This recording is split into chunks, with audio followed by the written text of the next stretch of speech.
Yoi guys, balik lagi sama gua Heroic God. Kali ini kayak biasa gue bakal bahas kesalahan user hero lagi. Pokoknya kita bahas tuntas di sini orang-orang tuh biasanya ngelakuin kesalahannya itu di mana sih kalau pakai hero ini. Karena belajar dari kesalahan adalah guru terbaik setelah pengalaman ya. Anjay. Dan hero yang akan gue bahas kali ini adalah MM yang punya julukan Tank Destroyer.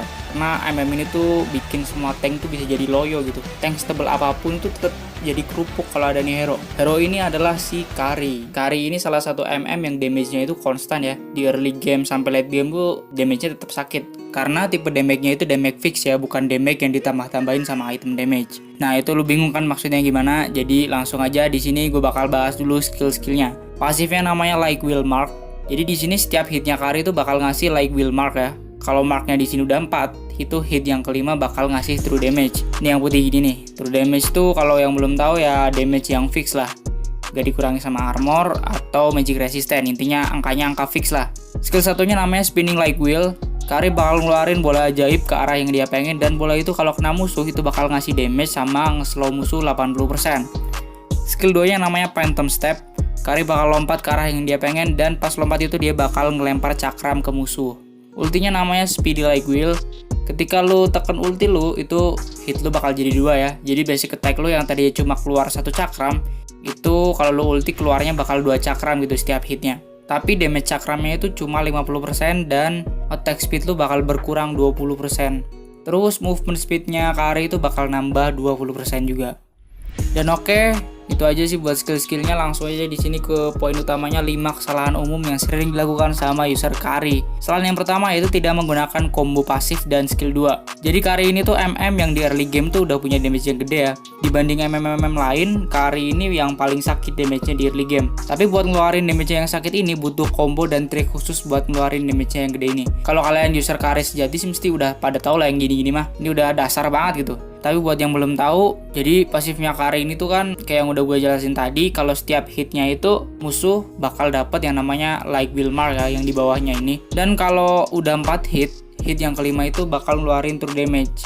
Nah, yang bikin Kari sakit itu ya true damage-nya ini, karena damage-nya itu nggak bakal dikurangin sama armor ataupun magic resistant musuh.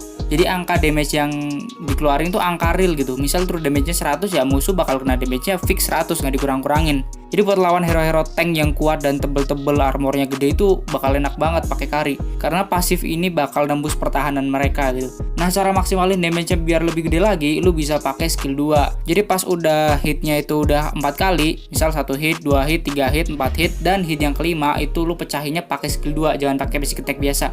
Pecahin pakai skill 2 itu damage-nya bakal lebih gede, karena damage cakram dari skill 2 itu lebih sakit daripada cakram basic attack gitu. Dan buat early game itu lu udah bisa ngebantai pakai combo kayak gini. Makanya Kari itu walaupun ditinggal solo lawan fighter pun dia bisa menang. Karena damage di early game-nya itu udah sakit banget gitu. Jadi inget selalu pecahin pakai skill 2 biar damage-nya sakit. Tapi hal ini cuma berlaku di early game aja ya, combo ini tuh. Karena kalau udah masuk late game, attack speed kalian otomatis udah gede, jadi ya kalian gak usah pusing-pusing pakai combo ini, langsung aja hit suka kalian. Kesalahan yang kedua yaitu tidak membeli item yang membantu pasifnya. Yang bikin Kari sakit ini kan sebenarnya bukan dari item-item damage yang gede-gede kayak Blade of Despair, Berserker Fury, atau pokoknya damage-damage gitulah. Tapi Kari itu sakit karena pasifnya ini tadi. Karena percuma kalian beli item damage gede-gede tapi musuh kalian tuh tanknya banyak dan tebel-tebel gitu. Damage gede kalian juga bisa ditahan sama armor musuh. Tapi kalau lu maksimalin dari pasifnya ini, true damage-nya lu maksimalin, tank pakai armor setebel apapun bakal tetap loyo kalau di hit sama Kari, karena damage-nya itu true damage kayak yang bilang tadi. Jadi di sini lu perlu banget beli item-item yang bisa ngedukung pasifnya ini biar pasifnya itu sering keluar dan damage-nya bakal lebih gede. Jadi menurut analisis gua ada 4 item yang bisa ngedukung dan sinergi banget sama pasifnya Kari. Yang pertama yaitu Endless Battle. Ini item wajib banget dan harus dibeli sama Kari sih. Karena pertama dia itu dapat mana regen ya dari item ini. Lu tahu sendiri lah kalau Kari itu mananya boros banget ya. Jadi mananya bakal ketutup sama nih item. Terus lifesteal-nya juga dapat, dan yang paling penting itu di sini dia setiap pakai skill, next basic attack-nya itu bakal ngasih true damage. Nah si Kari ini kan sering banget pakai skill 2 ya, sering lompat-lompat gitu. Jadi otomatis true damage endless battle juga makin sering keluarnya gitu. Dan itu sakit banget, kayak true damage-nya tuh double-double gitu dari pasifnya dan juga dari endless battle. Makanya nih item tuh wajib banget buat Kari sih. Item yang kedua yaitu Thunder Belt. Selain nih item bisa nambahin pertahanan Kari karena nih item defense ya. Item ini juga pasifnya mirip sama endless battle. Setelah Kari pakai skill, next basic attack-nya tuh di sini bakal ngasih slow ke musuh. Jadi buat lawan-lawan hero yang larinya kenceng kayak Leomord, Tamus atau Masha gitu-gitu nih item cocok banget sih. Item yang ketiga yaitu ada Golden Staff. Golden Staff ini bikin stack pasifnya Kari yang tadinya kita harus ngehit 5 kali. Itu kalau kita pakai Golden Staff, kita cuma cukup hit 3 kali itu udah pecah pasifnya. Sama nambahin attack speed juga. Jadi item ini sinergi lah biar keluar pasifnya itu lebih cepat gitu. Dan yang terakhir yaitu itemnya ada Demon Hunter Sword. Ini item intinya bisa bikin tank jadi kropos lah. Sinergi banget yang emang Kari ini kan emang hero anti tank gitu lah. Itu aja sih buat item-itemnya ya. Kalian bisa gabungin aja dari 4 item itu. Kalian mau pakai semuanya juga bisa. Intinya tuh lu di sini harus beli yang namanya Endless Battle sih, karena ini tuh item wajib banget buat Kari. Kalau yang lainnya bisa lu gabungin aja, mix combo sama item-item lain juga bisa. Tergantung situasi sama kondisi aja lah. Selain yang ketiga yaitu takut trade hit. Trade hit yang gue maksud di sini adalah tuker-tukeran hit sama musuh ya. Kayak adu jotos gitu, pukul-pukulan sama musuh siapa yang lebih kuat. Nah kalau lu pakai Kari, lu itu nggak usah takut buat adu hit sama musuh, karena si Kari ini salah satu MM yang enak banget buat buy one. Apalagi buat early game ya, kalau kalian adu hit sama MM, assassin atau fighter, kalau kalian posisinya bener, kalian bakal menang. Itu udah dijamin karena damage Kari itu di early game udah pasti sakit banget. Makanya kalau pakai Kari itu jangan takutan gitu. Kalau lu takutan mending pakai hero-hero jauh aja kayak Leslie atau Bruno. Kari itu bukan hero buat orang-orang penakut. Dan Kari ini salah satu MM yang bisa di garis depan juga, alias jadi front line gitulah. Ya selain karena emang range-nya itu pendek ya, dia itu juga lincah gitu. Jadi susah buat ditarget sama musuh. Dia juga bukan hero yang manja yang harus ditemenin sama tank mulu, karena mobilitasnya dia itu tinggi, kemana-mana dia cepet, jungle juga cepet, dan Kari level 1 itu udah bisa ngebuff sendirian. Gak kayak MM lain yang ngebuffnya itu harus ditemenin banget sama tank. Kari ini nih awal-awal ngebuff gak usah ditemenin sama tank juga bisa, dan dia gak bakal sekarat, gak kayak MM lain. Terus juga kalau level kalian udah tinggi dari musuh, kayak musuh udah ketinggalan 2-3 level, itu lu udah gak usah ditemenin tank lagi gitu, karena lu di geng pun malah lu bisa ngekill musuh yang ngegeng lu. Jadi sebenarnya enak banget buat Kari dipakai buat meta-meta sekarang. Dan Kari ini salah satu MM yang prioritas banget lah buat di pick. Buat lu solo rank juga ini mantep banget nih hero. Selain yang keempat yaitu jarang menggunakan ulti. Nah di sini buat lu yang sering pakai ultinya Kari itu cuma buat war atau buat nge-push doang ya. Padahal ultinya Kari itu nggak cuma dipakai buat gitu-gitu doang. Karena ultinya Kari ini bakal ngasih yang namanya movement speed itu 20%, dan itu 20% lumayan banget buat lu kabur, ngejar musuh, balik ke lane atau farming jadi lebih cepat. Mobilitas lu jadi kencang banget dan gerakan lu bakal efektif itu. Apalagi buat awal-awal yang dimana ulti lu masih belum efektif buat dipakai war ya. Karena damage lu masih kecil dan attack speed lu juga belum kenceng-kenceng amat. Mending lo pakai ultinya buat yang lain dulu kayak yang gue sebutin tadi. Makanya gak heran kenapa top global Kari itu farmingnya rata-rata cepet gitu.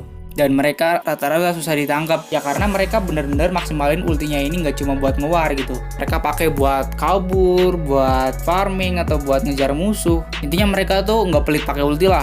Dan jangan keliru juga ya, ultinya Kari ini bukan nambahin attack speed, karena banyak yang ngira juga ultinya Kari ini tuh nambahin attack speed, apalagi yang baru awal-awal pakai Kari. Sebenarnya ultinya Kari ini malah ngurangin damage sama ngurangin attack speed itu. Damage-nya berkurang 50% dan attack speed-nya kurang 20%. Tapi hitnya itu sekali tembak bakal keluar 2 cakram. Makanya ultinya kelihatan kayak cepet banget kan, kayak ngasih attack speed, padahal itu cuma hitnya jadi 2 doang gitu. Damage-nya mah sama aja. Makanya kalau lu nge-push ya damage-nya sama aja kalau lu pakai ulti ataupun enggak. Tapi kalau buat nge-hit hero atau farming itu bakal jauh lebih cepet dan jauh lebih sakit. Karena pasifnya bakal sering keluar gitu. Kalau 2 cakram keluar setiap hitnya kan otomatis pasifnya cuma perlu 2 hit sampai 3 hit doang udah pecah kan kalau lu pakai ulti. Intinya mah di sini lu jangan pelit pakai ulti gitu. Toh ultinya cooldownnya juga cepet banget 20 detik. Terus lawan yang terakhir yaitu maksa kill musuh yang di belakang.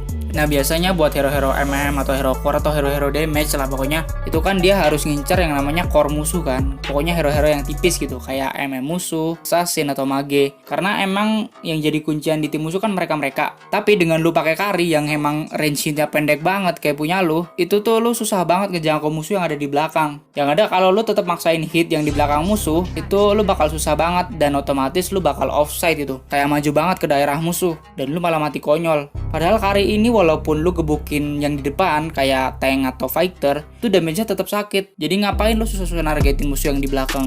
skill aja yang di depan dulu gitu. Kecuali kalau emang lu bisa ngejangkau core musuh tadi. Kalau misal MM-nya di depan gitu kan, MM musuh atau hero-hero tipisnya tuh ada di depan, jadi lu otomatis harus ngehit dia dulu. Tapi kalau hero-hero tipisnya itu di belakang, lu nggak usah maksain buat ngehit yang di belakang, lu hit aja yang di depan dulu. Karena damage Akari kan ya udah gue bilang tadi lah, tank destroyer, tetap sakit gitu walaupun lu ngehit tank. Tapi ini cuma berlaku buat carry doang ya. Buat lu yang pakai MM jarak jauh kayak Leslie atau Bruno ya lu wajib banget buat nargetin musuh yang tipis-tipis dulu. Karena emang range hitnya kan jauh tuh. Dan tipikal damage mereka itu damage kritikal gitu. Beda sama carry yang tipe damage-nya itu attack speed sama true damage. Dan oke, itu aja sih buat 5 kesalahan yang sering dilakukan sama user carry. Like kalau kalian suka video ini.